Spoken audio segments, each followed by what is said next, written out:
right, we are here. Hey, everybody. Hey, How y'all doing? how are All right. you? I mean, it's Friday. Friday. But it seems like there's an issue, so I need you to speak on it. What's the What's issue? the issue, You sis? asking what's the issue, Mila? What's the issue, sis?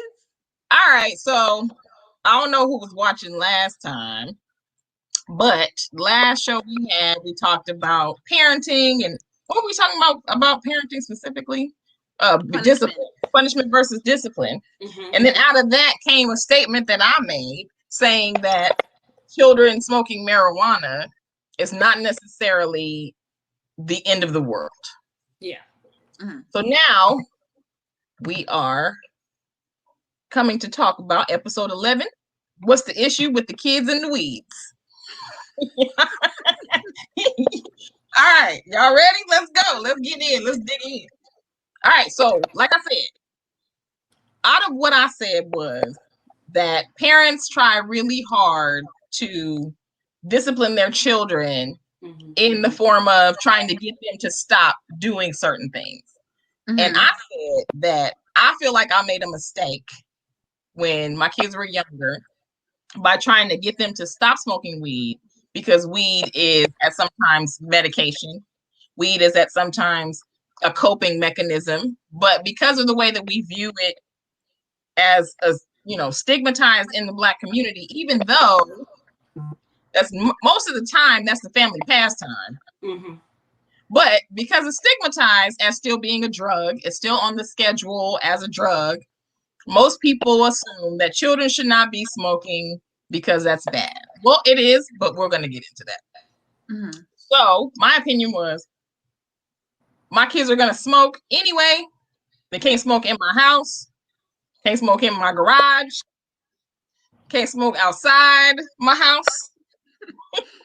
But anywhere outside of that, you can do whatever you want. Mm-hmm. What say you two? Okay.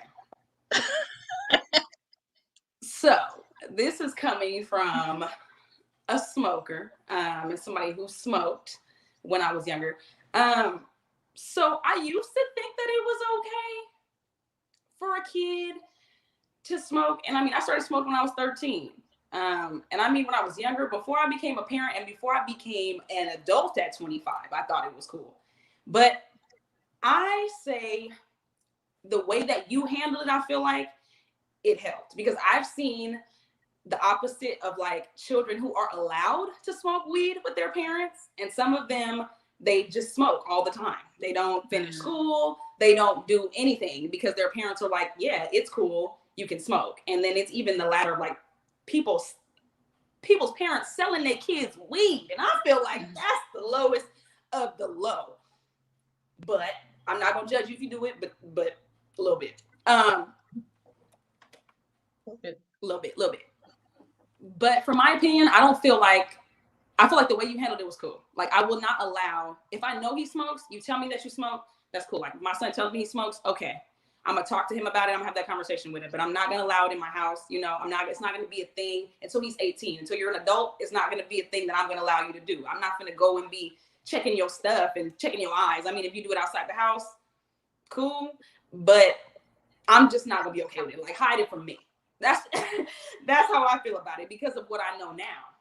I feel like if I would not have smoked when I was 13, my memory would be a lot better and I'd know how to cope better because I feel like I started relying on that as a teenager of, oh, I'm feeling bad, let me smoke. And that became a few months, became a year became 3 became 5. And now I've been smoking for almost 12 years. And I need therapy because I don't know how to live without it. And regardless of what you want to say, over time, it doesn't have the same effect, just like anything with tolerance. And it's a problem. You spend a lot of money on it. Me personally. So I feel like I don't think it's a good thing for children. I don't think that that's something that is okay. I think that there are other ways that are effective for them to take their whatever out or to learn how to cope. I just don't feel like it's it's cool. What say you, Lynnae? Well, if I was a parent, because y'all know I ain't got no kids, so no. But if I was a parent, I would try to get to the root of the issue. Why does my child feel the need to even want to smoke weed in the first place? What exactly are you going through? And is it because you're seeing other people smoking weed? Now you just feel like, oh, they're doing it, so let me go ahead and do it. What is the reason why you feel the need to do so? And then if it's stress, then we can figure that out. If it's to be cool, then we cutting that out. With the quickness. But me personally, I wouldn't want my child to smoke weed. I would want them to be honest with me though. But if you're not 18, you should not. You can't. First of all, if you can't even buy a cigarillo, you shouldn't be smoking. A cigarillo. That's just it. If you can't buy a backwood, you shouldn't be smoking. So that's just how I feel. But that's 20. That's 21 now, ain't it? Yeah. Now. Okay. Not even 18. It's 21 now. Yeah. So here's the thing. The reason why I said what I said, because most of the time that I have had resistance to, stop doing that is mostly because of weed, right? And it was the more fights that I've had with my children specifically, and even other people that I know, is because I'm saying, don't do that, or don't do that around my kids, or don't do that in my house. And it usually became a battle. So part of the problem, I think, with parents and why they don't want their kids doing that is because, one, like I said, it's still listed as a drug. It's still considered to be a drug, even though it has medicinal purposes. And then I'm going to talk about that in a second, but it's still listed as a drug.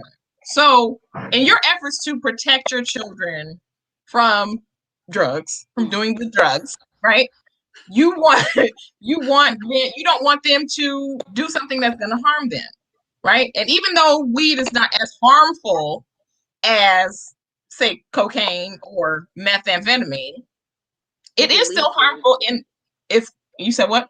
Oh, I'm sorry, but it can lead to it. It can lead to drug. It is, but it's not. So here's the thing. Because of the fact that the reason why people feel like it's harmful is because, one, it makes you very unproductive, right? Most people, it makes you unproductive. Two, the reason why you are smoking it is because you are trying to escape from something, right? And if you are trying to escape from something consistently all throughout the day, there's no way for you to deal with your emotions. Three, if you're using it to emotionally regulate, again, there's no way for you to deal with your emotions because you're going to say, okay, I'm dysregulated now, so let me go smoke some weed. And now you can't get to those emotions or those thoughts or those feelings that are bothering you, right? So there's no way to fix what the problem is if you can't get to those feelings. How can you even get to the point where you're saying, well, I'm going to try to figure out how to deal with this in real life if you don't even know what this is? Right? And weed helps you to, it doesn't necessarily help you to get through that. It helps you to forget that it's as bad as it is when you're sober. Not necessarily. Okay. But I agree with what you're saying. And I want to piggyback off that. Because one thing that you said that I feel like is important. Another thing about like when kids are using it, they don't know how to do portions or control. So it's not using it, like you said, it's just they just smoking it. They're just doing it to do it. It's not like, and they don't know what they're smoking too. Like there's different strains, there's different things for different things. It's a whole thing. So like you said, like people could be lazy because they smoking the wrong weed, smoking something that's too strong for you, and you're just now new to it, and then you automatically your tolerance is gone. You smoking on that top shelf 5 days a week as a kid. Right. By the time you get to 30, you're gonna be a crackhead. That's just how I feel. That's how I feel. Because you can't, there's no gauge. Kids just do what they do, and they're gonna be smoking all day, or you go with your friends after school, you smoking all day in the group, like you said, like, and so they don't even know what the problem is now. They don't even realize that what they're doing is smoking so much. You don't need to keep smoking to get high. You don't. Once you're high, you're high. You're not going to get any higher than that. So, right. But kids don't realize that. So they just keep doing it, smoke 4 or 5 blunts at a time, not realizing what they're doing to their bodies. Yeah. Omar's commenting. Hi, Omar. Hi. Hey, He Omar. said it's not as bad as alcohol. True. True. Okay, so here's the thing about kids smoking marijuana. Because you are at a point, especially most kids start smoking 10, 11. Some I've known people who started smoking at 6, 7 years old. Dang. But the thing is, when you are a kid, your brain, hi Nia, your brain is developing. Yep. Right? You are developing your brain matter. You're developing all of the connections in your brain. You're developing the way that your brain functions. And when you have something that is penetrative like marijuana, it keeps you from developing correctly. And it doesn't matter what people say about it. When you are a kid, the reason why it's not necessarily a good thing to do is because it keeps your brain from developing correctly. So now you not only don't know what the problem is, but you don't even know how to think. Yeah. And like you had said, your memory is messed up because those neurotransmitters that were supposed to be connecting as you're developing are shut off by the marijuana or the alcohol or the cocaine or whatever it is. And another thing about weed that I feel like it's not really about weed that makes it as bad, but because when a lot of people smoke weed, like Kahmeela said, they smoke tobacco. And that's something that I know is a problem for me. I got addicted to backwoods from smoking. And I started smoking backwoods because as a kid, that was like me. It was cool. I at first I was smoking out of pipes, you know what I mean? And it was just the weed. It wasn't the tobacco or nothing like that. But once I started getting older and started getting into, boys that were smoking weed, that were smoking with me, and they knew how to roll, and their uncles was giving them blunts and buying them packs and stuff, then I started rolling blunts. So I'm smoking blunts now, then I'm smoking backwoods, and then that becomes a problem in itself because you still think you're smoking weed, but now you're addicted to tobacco. So now you don't just want weed, you want a blunt. You want to smoke a blunt because that's what you're addicted to.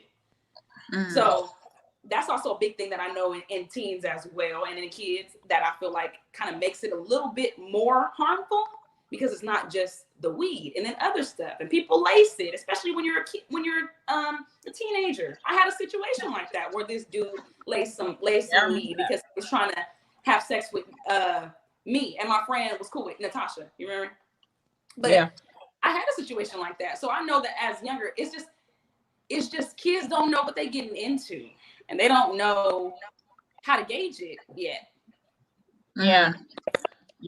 You already don't know how to make decisions. Right. Because your brain is still trying to tell you how to do that. And then if you're making decisions to put this thing inside of your body, this substance inside of your body that you don't even know, like you said, you don't know what the dosage is. You don't know how much is enough. You don't know how much you can take. You don't know, what your tolerance level is. You don't know how that's going to change, right? You making quick decisions because your brain, that's how your brain functions at that moment. You can't make an adult type of decision when you're 13. That's just reality. Even though people say, well, they're pretty mature, but you're not. Yeah. That's not true. You wouldn't do now what you would have done at 13. That's not true. Your brain is not developed enough to be able to make those types of decisions for lifelong things that you're doing to your body. So, I mean, it's not just weed necessarily. Oh, we were talking about the gateway drug, right? Yeah. It's not necessarily that it's a gateway drug.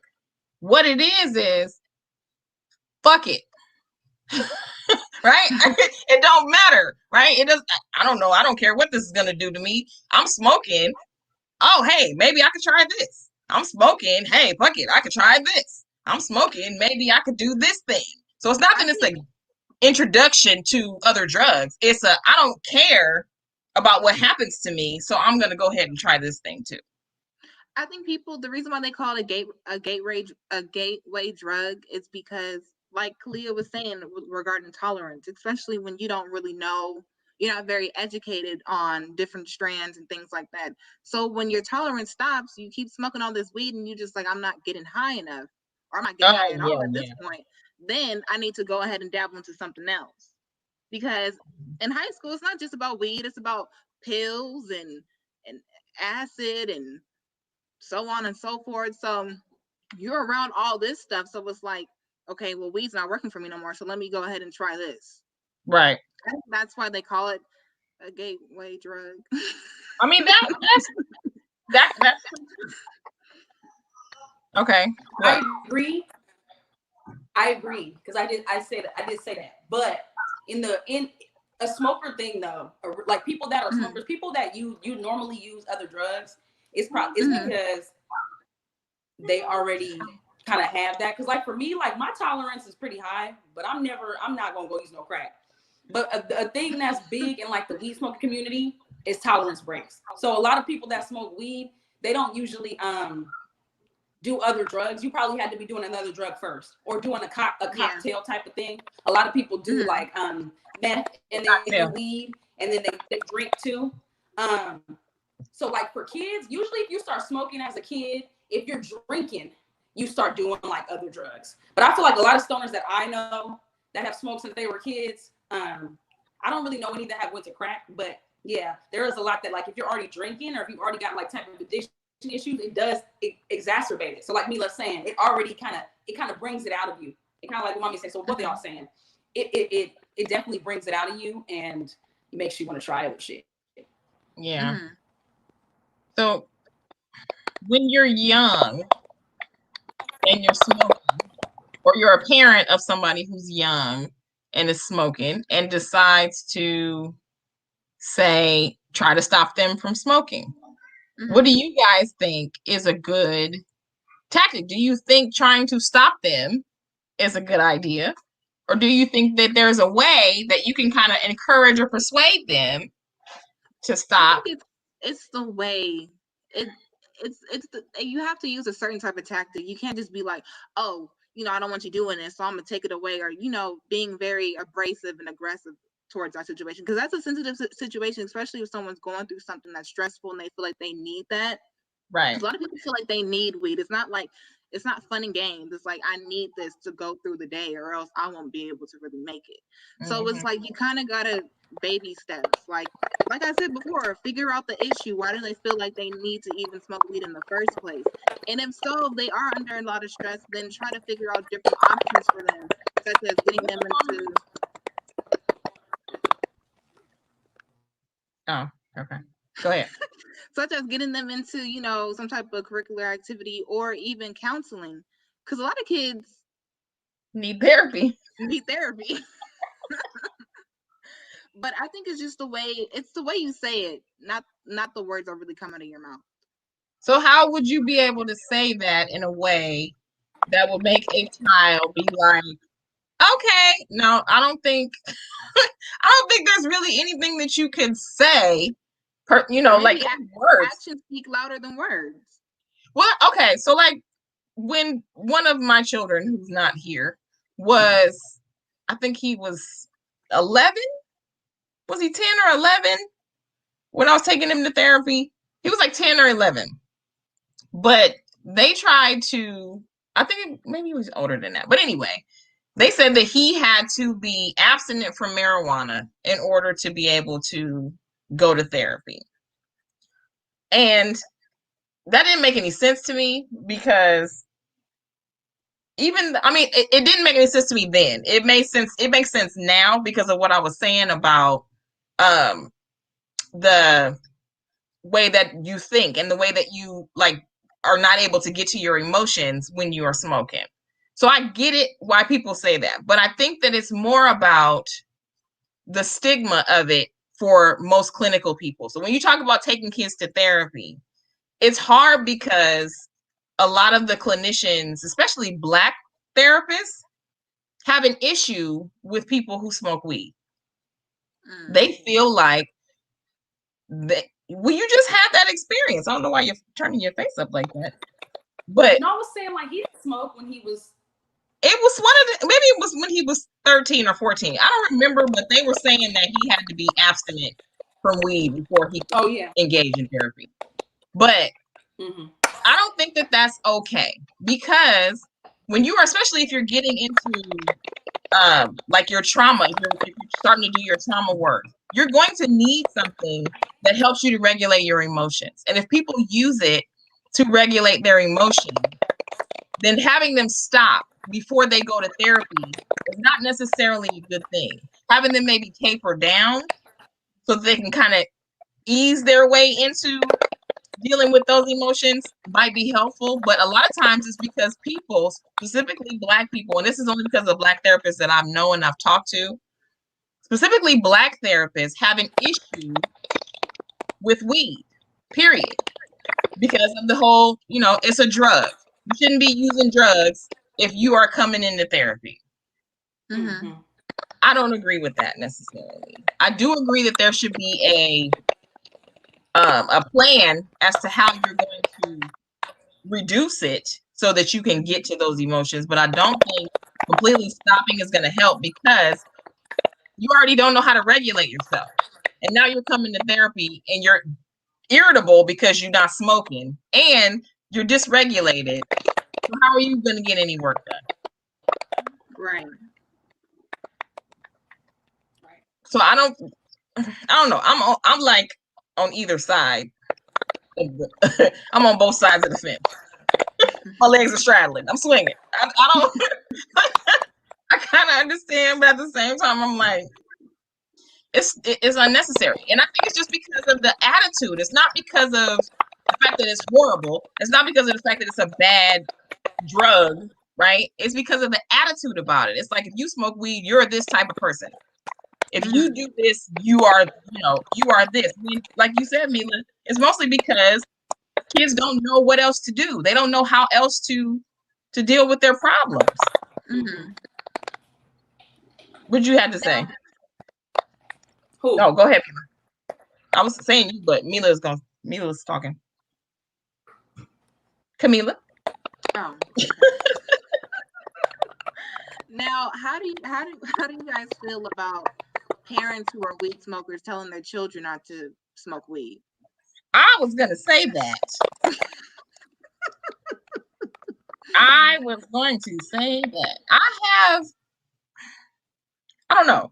Maybe it was different for me because I wasn't a smoker. But most of the time when I talk to parents whose children are smoking, it's because they got it from them. They stole it from them at some point.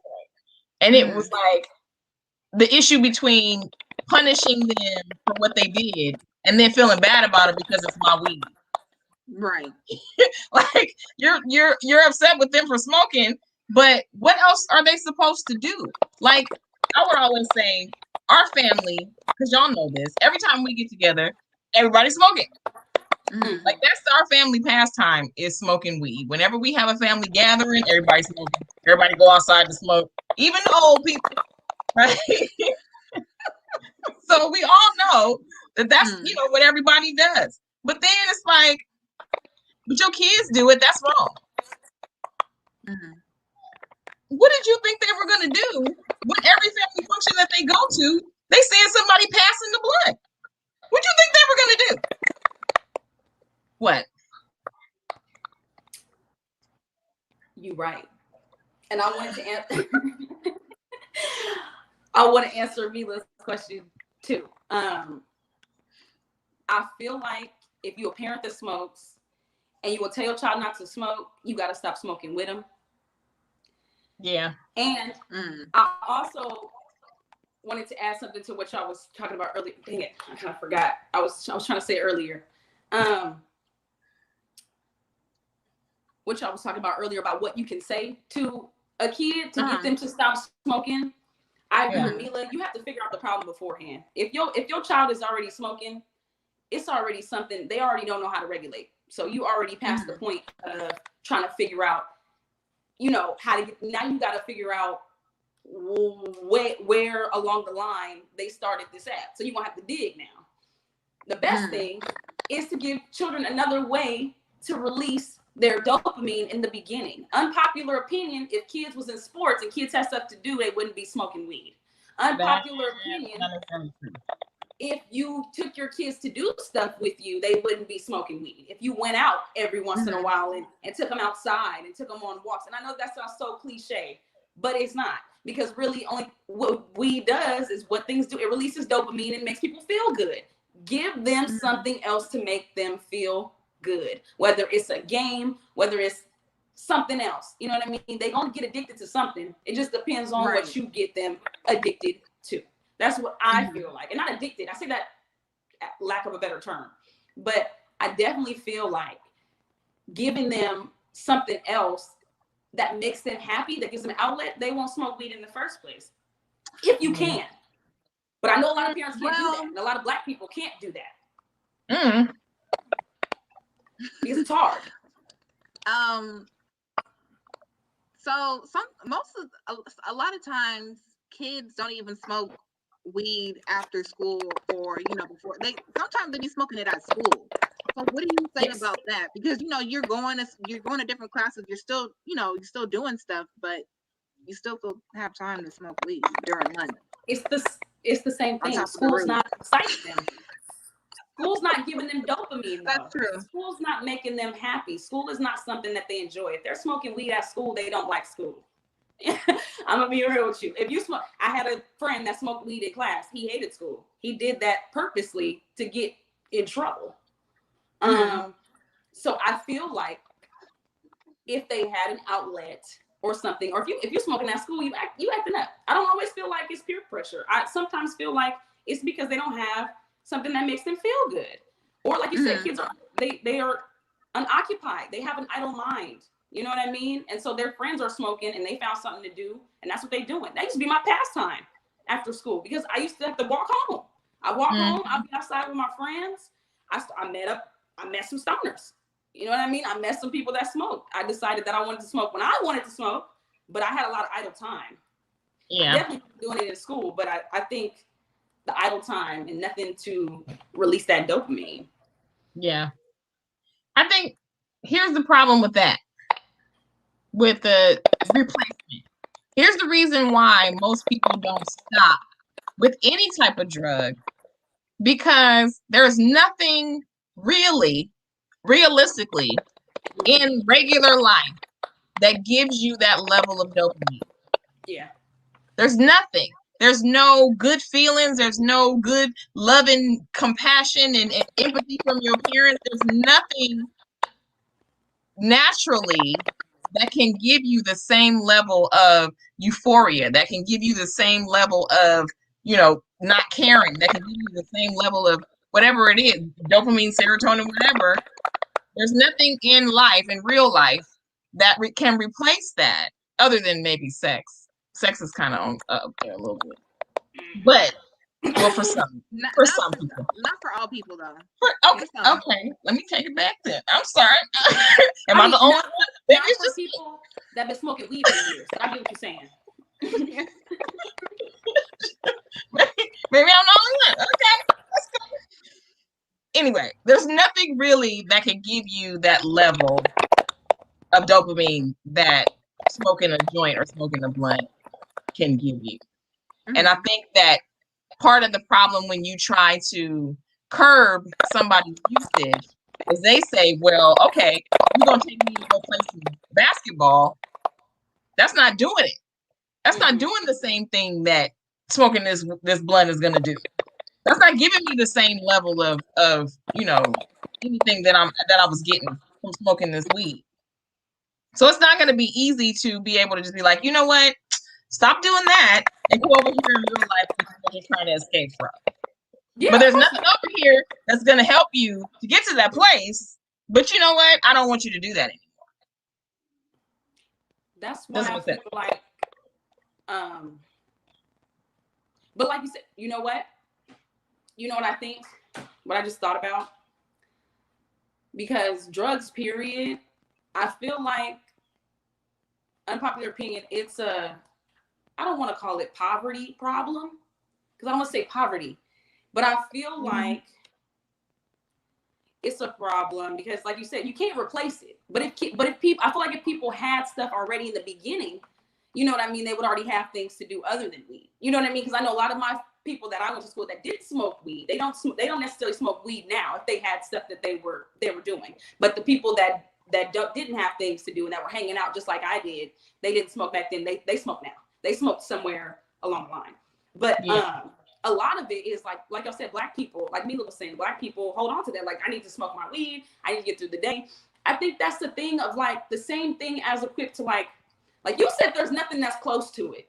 But I don't know, because I think doing something dangerous is probably about as close to it. Like a roller coaster or jumping off. I never jumped off of no building or nothing like that. But you know, stuff like that. But that type of stuff takes money. And doing that type of things and going out to explore certain types of things take money. And I think weed is something that takes you places without having to have a lot of money. It's something that can make you feel good for cheap. I think it's close, but I don't know if that's the same. Well, I've never done it, so I smoke weed. So personally, I have something. You're not a crazy person. I'm gonna tell you from my personal experience, I think I have something now that makes me feel the same way. Music. Skating. No, skating.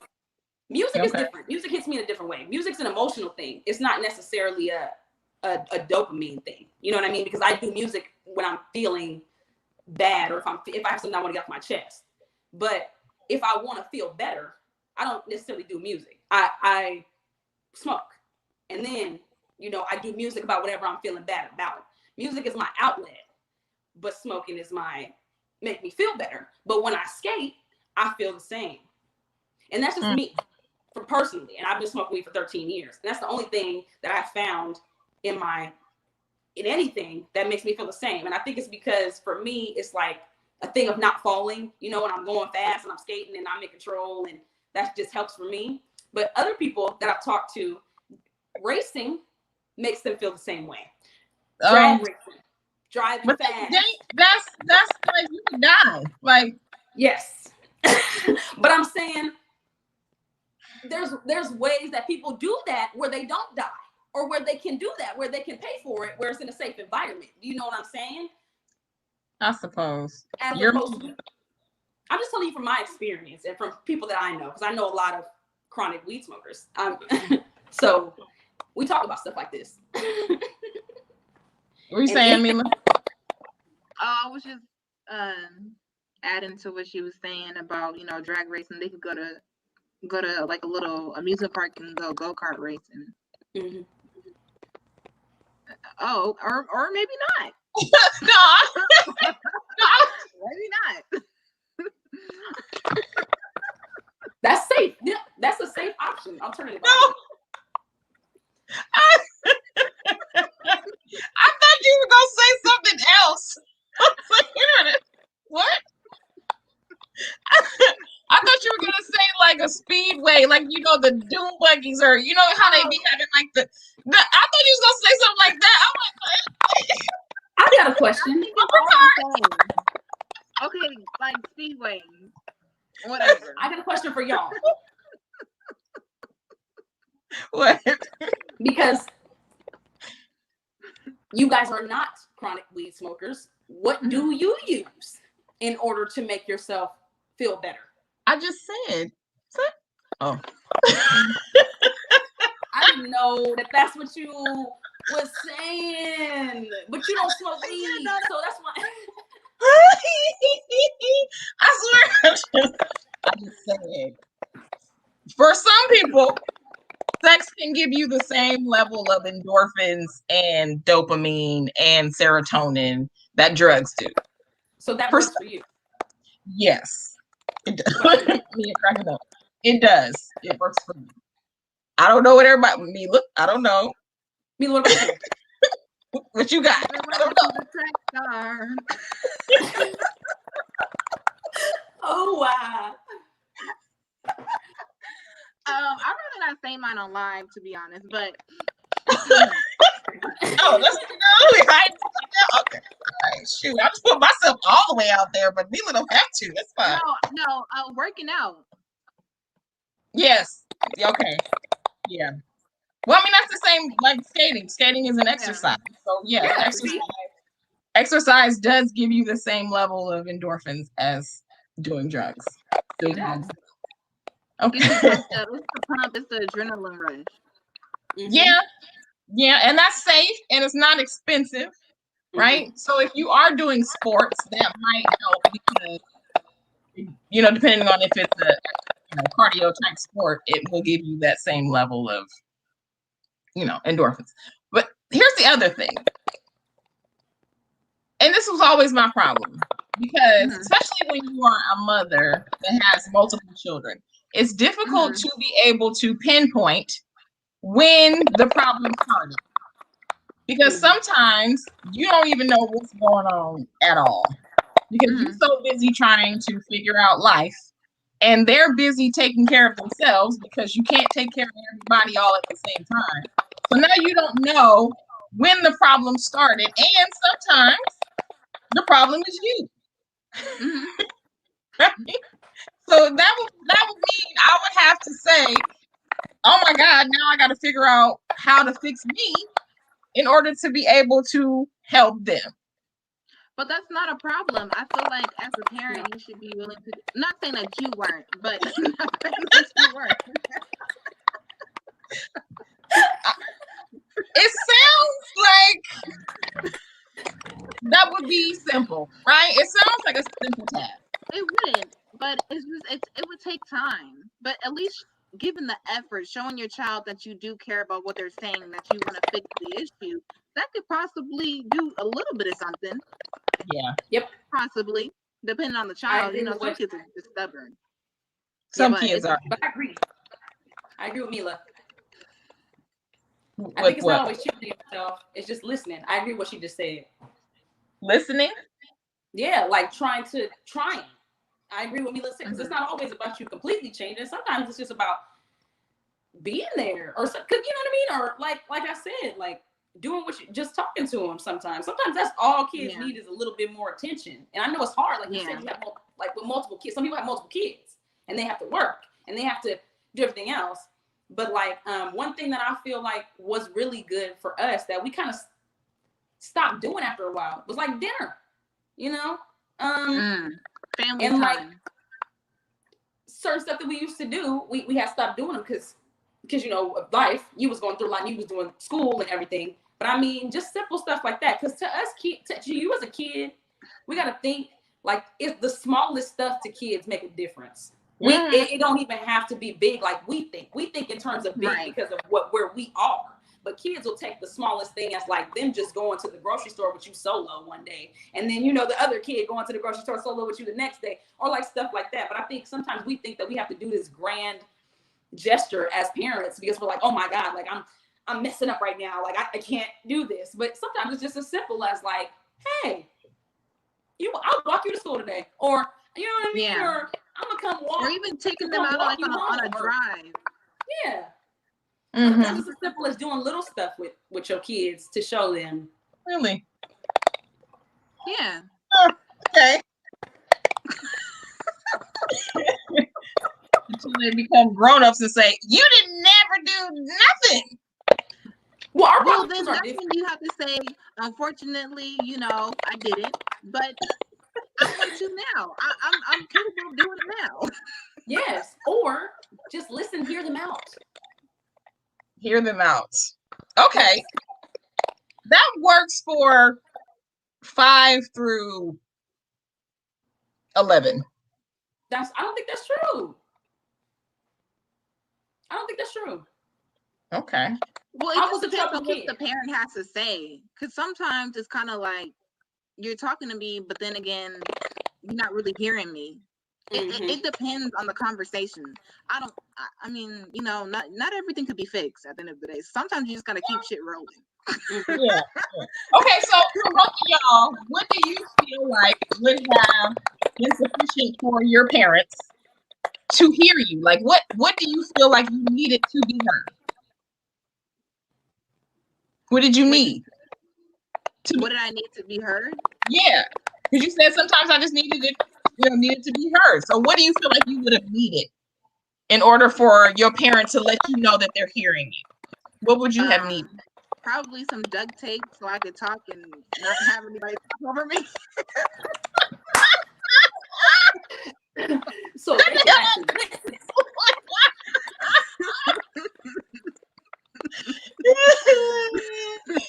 Yes, that is a very valid complaint. Yes. Okay, so parents need to shut the hell up. What else?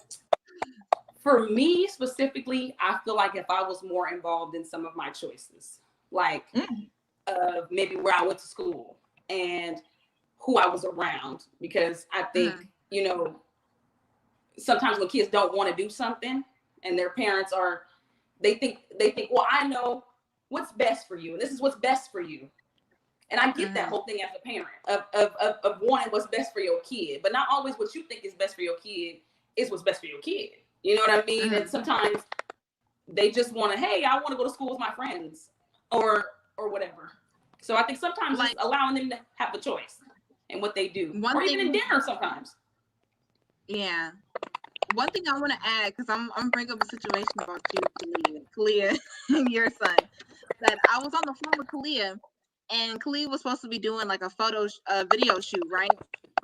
And her son, is it okay if I say his name? Yeah. Who says his name all the time?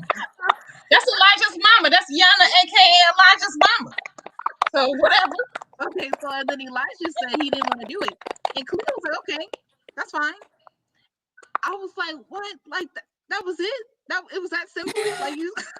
If it was me growing up, my parents was like, I don't care what you want to do. You gonna do it. You gonna do this video shoot with your mama."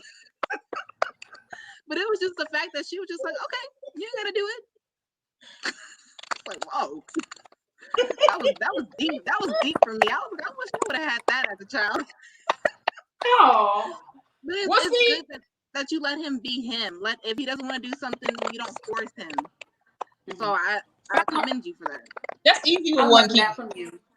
She taught me that. That's easy to do with one kid because that's the only person you have to focus on. Well, of course. I'm not saying it's easy to do with multiple kids, because that would be like taking hella kids to different schools. I understand, because it's hard for me right now. Elijah wants to still go to school in the South, and we live in the North, and I'm already having a hard time with that because I'm like letting him choose. You know what I mean? But I feel like I talked to him yesterday, and I was like, "Hey, we might have to move your schools, dude. Like, we might have to move your schools next year because mommy is having a hard time, or else we're gonna have to figure out another way to do it." And he's like, "Well, I'll go back to BB's. I'll go back and spend a night over there." But now he want to do that. Yeah, so I definitely see what you mean. It is hard to give your kids choices, but not everything can, you know, you can't give them a bunch of choices. Sometimes it's as easy as like, hey, let's go to the store. What you want to eat for dinner? Or, you know, or like you do with Anissa and Elijah and them too. Like, let them pick their own clothes at a young age, or taking them to the store when they shop for clothes. You don't pick their clothes for them. You take them when they're able to know what they want to wear, and y'all go to the store together, and you let them pick, and you know, you just decide if it's appropriate or not. Stuff like that. Yeah. Like, let them feel like they are being themselves and not being who you want them to be. Yeah. Let them feel like they're making their own personality. Yeah. Because that also affects their adulthood as well, because then they start to become dependent. Extra dependent, especially when you know you're super controlling.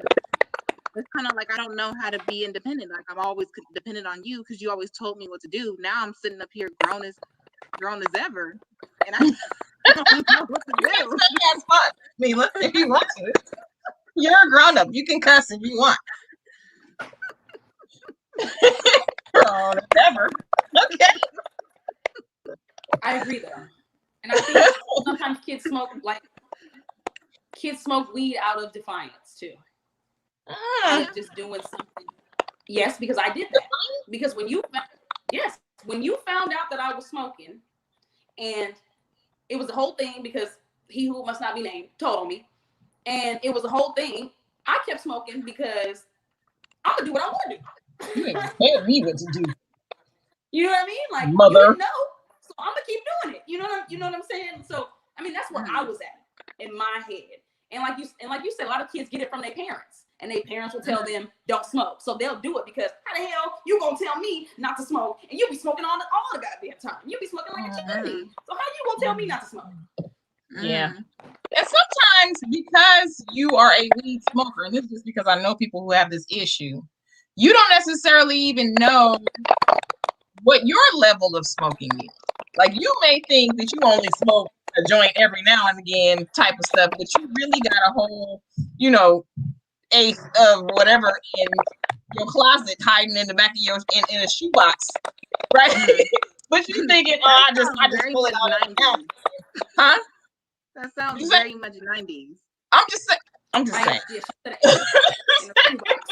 thinking that you're pulling it out every now and again, but you're not even really aware of the level that you're at yourself. So kids, they see everything. They watch you. They absorb everything that you do. They model whatever you model for them. They are going to pick up, and it doesn't matter if you try to hide it. It doesn't matter if you go in your room. It doesn't matter if you go in your room and there's weed under the door. They're not gonna think you're not smoking weed. Like they're gonna know. Like Nisa and Leslie was talking about all the time, smoking the brown cigarettes. They know what's going on at 2 and 3 years old. So it's not like you can just be like, even though I smoke all of this weed, you can't do that. That's not going to work for a kid that's seen that. And that's seeing you do it. And like I was saying, if the whole family does it and they do it at every function or they do it at, whenever it's convenient, they're not going to be like, that's not cool, because that's what we do. It's just like smoking cigarettes. People grow up smoking cigarettes because their parents smoke. You're going to smoke weed sometimes, because I didn't, but you're going to smoke weed if your parents smoke weed. True. Not me. I want to add I was a good kid. What? Whatever. I want to add on. You are a good kid. I want to add on to that. I didn't smoke smoke. No. And this is kind of not about the kids, but it's kind of about the parents. Because me as a parent, like you said, sometimes the parents don't know to the extent that they smoke until you're in certain situations. So like I didn't really realize the extent that I smoked until I moved out, because my son is alone a lot more, and because of my smoking. So a lot of times Elijah is like, ooh, I want to be where you at because you smoking. I want to see what you're doing. You know what I mean? I want to be where you spending all your time doing that. Oh, it must be fun. You know what I mean? Like, not that he ever said that, but he be nosy. Like, especially when I be at the house smoking in the car, he come outside. What you doing? You know what I mean? Like once the kids see everything. But when you spend your time doing something as a parent, they start to see you spending a lot of time doing that. And then they start to think, well, my parents spending all this time doing that. Maybe it's fun. It must be fun. Maybe that's something that is good to do. And we don't notice it until the kids start saying something, or until we really are not spending that much time with them. And us smoking weed is taken away from our relationship with them too. And that's a lot of reason why I got down now, because you know what I mean? It's like it takes away from that relationship. Me being a parent that smokes weed, because I don't want it to necessarily be around my son, and I don't necessarily hide it from him, like he knows, but it's like I'm not sitting there on the park bench with him, smoking my blunt while he's sitting next to me. You know what I'm saying? So it's also like I feel like I have to separate myself from him when I'm doing it, which leaves him to be alone. But he knows what happens when you go in the car. Yes, he does. He's known. Where your mama at? She outside in the car. Oh, okay. But that's my choice. That was my choice to not hide that from him and make it like, oh, go in the room. I'm just doing grown people stuff. I made that choice to, even though he was young, to have that to have that talk with him. To have that talk with him of like, look, this is mommy's smoking. Like that's what I do. And we talked about it, and we had to talk about it. So he's not curious, you know what I mean? And he's not gonna sneak and try to go in my weed stash and see what it is, because I told him that that's a grown-up secret special thing. You know what I mean? Or he knows what it is. A grown-up secret special thing. No, I'm serious, because I feel like a lot of adults do that too. And when a kid thinks that something is special and it's a grown-up special thing, they gonna go try to go get it. Yeah. Because if it's so special and you hiding it, maybe I should go get that. Yeah. Right. That's very true.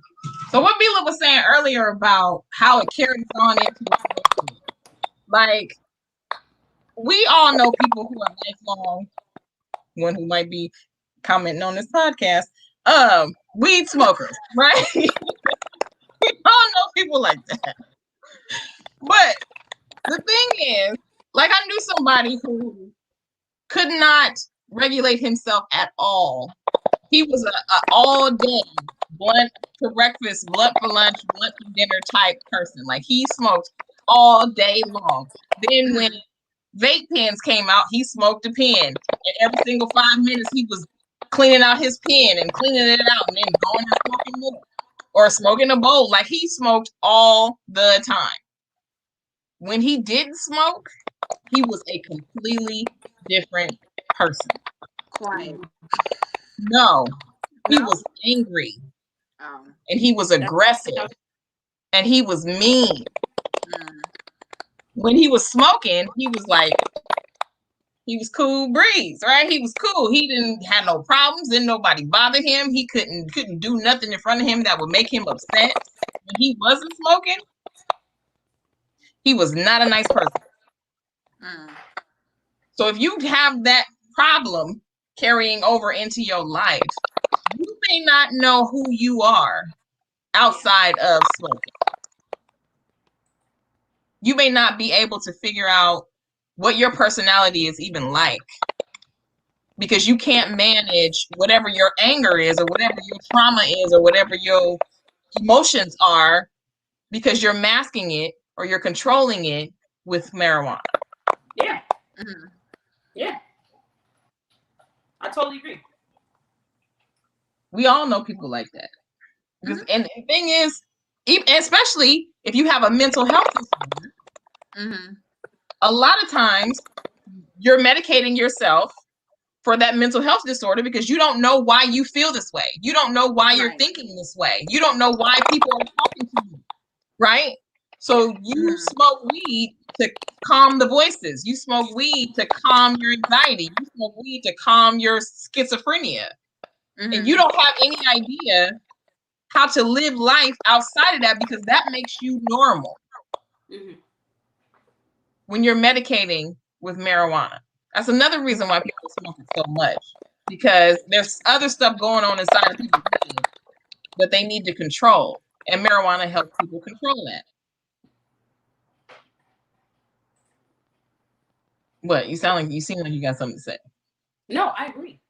I'm as a person who I'm stopping now. I'm definitely I've cut down and I'm stopping because I'm 25 years old, and I feel like as I've gotten to this point, I spend excessive amounts of money on it because of the fact that I am a chronic smoker. But not even just that, I smoke blunts too, so I have to buy blunts too. And then also, like you said, the regulating of emotions. I'm at a point of where if I was to go without weed for a week, y'all wouldn't know who the hell I was. I would be angry, can't talk to you. I'm so irritated that I'm just having outbursts. I mean, seeing myself like not having a blunt all day, and then I get home and Elijah just doing something simple, me being like, stop, or like just sit down, just cut it out because I ain't had a blunt, and I'm like, I just need a blunt. That's ridiculous. You know what I mean? Like, oh, I'm just angry because I ain't had no blunt. You know what I'm saying? Like, I should be able to not get upset at things like that. But then I get a blunt and I'm,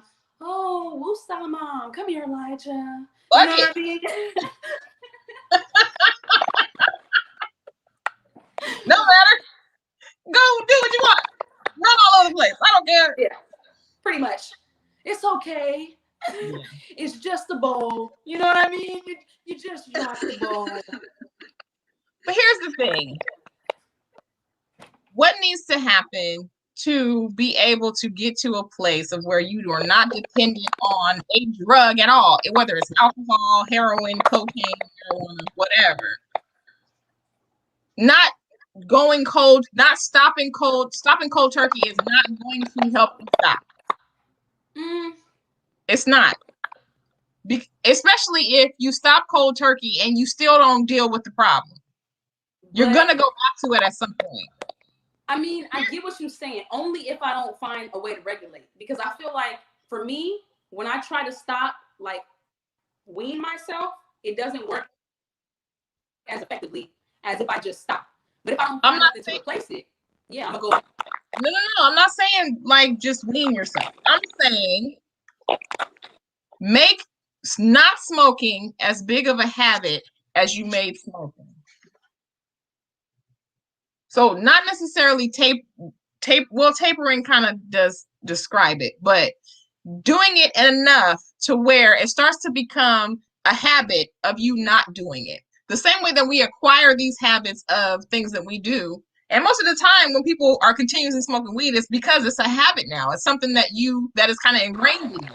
Like you can't really function without it.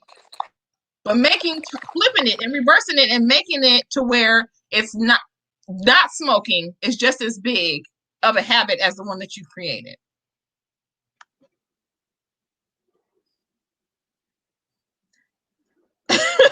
No, silence. Crickets. What's going on? What do y'all think about that? No, you don't understand. Oh, I feel like y'all were about to say something. Nobody understands what I'm saying. What is going on here? What? We're waiting on you to speak, and you were muted, so Mila is waiting for you to talk. And she still answers. Mila, just go ahead and finish this.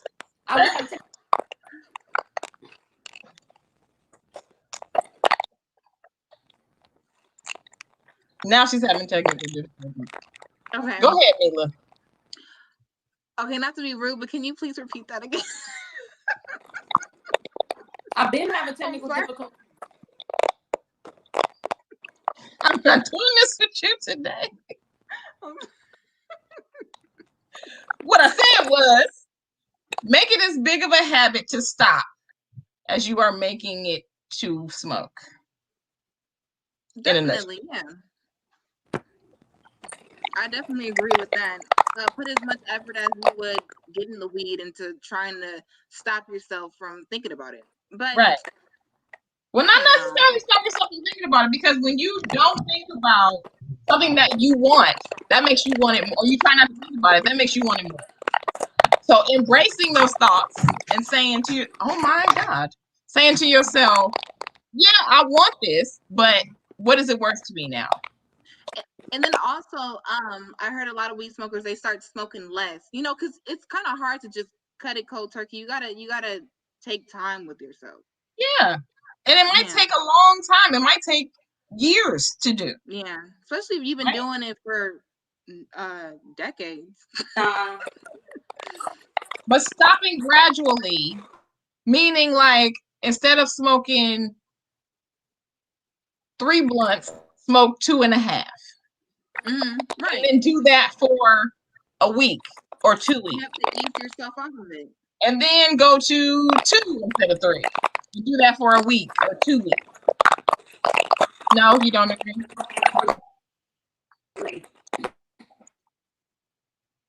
What? Nope. Because the taper thing is how weed smokers keep themselves from quitting. Okay. How many smokers do you know that quit cold turkey and stop for the rest of their life? Can you hear me? Anybody? I don't know anybody. I don't know anybody. They might stop for maybe a year, 6 months, and then they'll continue to do it. Know anybody what? That stop smoking for the duration of their life when they quit. I know a lot of people that have stopped forever. Yeah, I know people. I know 2 people. I know 2. Yes, I know 2 that are. I know one that's in her 70s right now that stopped smoking cold turkey. Personally, I feel like I said before, you gotta replace it. You can't just stop smoking.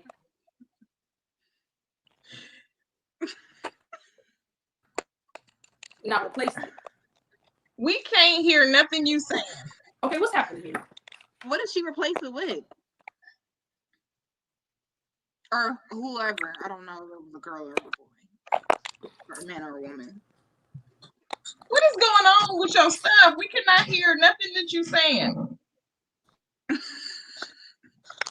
It keep freezing up. Oh, good Lord. Okay. All right. Well, we almost done. We can't go one day. Cannot go one day. Not one show without it being discussed. Okay. Jesus. It's okay. I suppose. Okay. Anyway. Okay. All right. Well, I guess that's the end of this. I guess that's the end of it. Oh my God. That is just ridiculous. Okay, so we had an hour anyway. Yes, we are. We're done. We're done. Okay. So next show, episode 12, is going to be the end of our first season. Yay! No, episode 13. This is episode 12. Listen, you said next episode. So okay, fine. Let's not. I didn't say anything at all. We supposed to be doing 13. I'm sorry. Okay. I just said the last show we was gonna do something special. I thought you meant next week. No, I didn't mean next week. Okay. All right. We already telling these people we need to cut this out because we telling people our plans. And I don't like that. Never mind. I said absolutely nothing. I am okay. But I can't even anyway. So Yanaa's obviously having some issues here.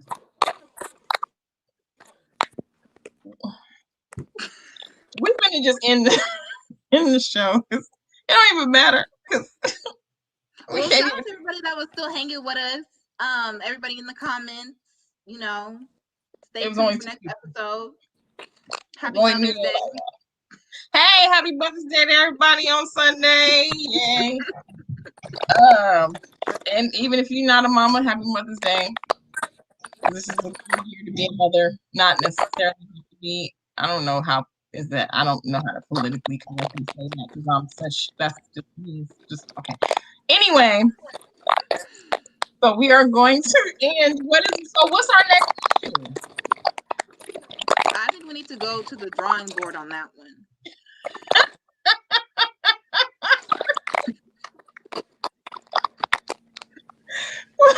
Go to the drawing board. Okay, well, Yanaa had some suggestions about broadening our scope about relationships. I wanted to kind of talk about the Kevin Samuels thing. Yeah, I know we talked about that kind of briefly when we were talking about the Chad Wheeler. We were talking about Chad Wheeler. We were talking about the Kevin Samuels and the video that I had. You remember that? No, you don't remember. Are we still live? Yes, we are.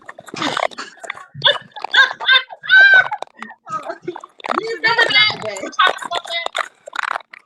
Yeah. Okay, so I kind of want to touch on that again because it's still a big issue, and now it's like escalating. What? You shaking your head? What? What you got to say? I don't want to talk about that. All right, so we're gonna figure it out. Well, what do you want to talk about? I think we should go more into hold on, sorry. I think we should go more into kind of what we were talking about, not like weed, but about not parenting either. We did that already. Well, I'll give you a topic, but I don't want to talk about Kevin Samuels. Okay, so what about the thing we were talking about the? No, not the same thing. I gotta give you a better what? Why are we talking about live? Okay, all right, we're done for today because I don't even know what we're doing right now. So we'll figure out the issue through the week. We're gonna be talking about something about relationships. We will be back in a couple of weeks with episode 12. Barely, we're still doing 13. I don't know what's going on. I have no control of what's happening anymore. but we will figure it out. All right. We love y'all. We will see y'all later.